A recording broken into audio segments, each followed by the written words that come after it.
नालासोपाऱ्यामध्ये मुसळधार पावसाला सुरुवात झाली आहे। जोरदार पावसानंतर नालासोपाऱ्यामधल्या नगीनदासपाडा परिसरामध्ये पुन्हा एकदा पाणी साचायला सुरुवात झाली। पावसाचं पाणी साचल्यामुळे इथल्या नागरिकांना मोठ्या अडचणींचा सामना करावा लागतोय, त्यामुळे इकडचं जनजीवन सुद्धा विस्कळीत झालं। तर नालासोपाऱ्यातल्या पावसाचा आढावा घेतलाय आमचे प्रतिनिधी मनोज तांबे यांनी। पाहूया। विरार शहरामध्ये सकाळपासूनच पावसाचा जोर वाढलेला आहे, यामुळे शहरातील सकल भाग जे आहे ते पूर्णतः पाण्याखाली जायला सुरुवात झालेली आहे। आणि मी सध्या विवा कॉलेज मार्ग या ठिकाणी आहे। एकंदर पाहिलं तर ही विवा कॉलेज शाळा आहे आणि या शाळेतील शाळकरी मुलं जे आहेत ते सुटलेले आहेत। मात्र शाळा सुटण्याच्या वेळेतच पावसाचा धुमाकूळ वाढल्यामुळे या ठिकाणी मोठ्या प्रमाणात रस्त्यावरती पाणी साचलेलं आहे आणि या पाण्यातून हजारो मुलांना जे आहे ते गटारच्या पाण्यातून ये-जा करावी लागत आहे। अनेक मुलं जे आहेत त्या गटारच्या पाण्यामध्ये साचलेले आहेत, तर अनेक मुलं जे आहेत ती शाळेत जाण्यासाठी प्रयत्न करत आहेत।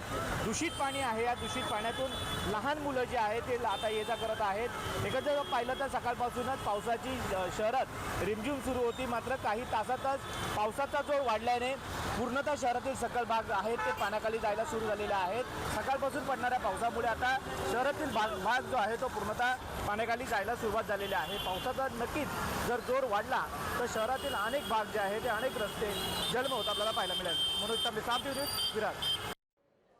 साम टीव्ही मी नेहमी पाहतो, त्यावर दाखवलेल्या बातम्या रिलेट करतात।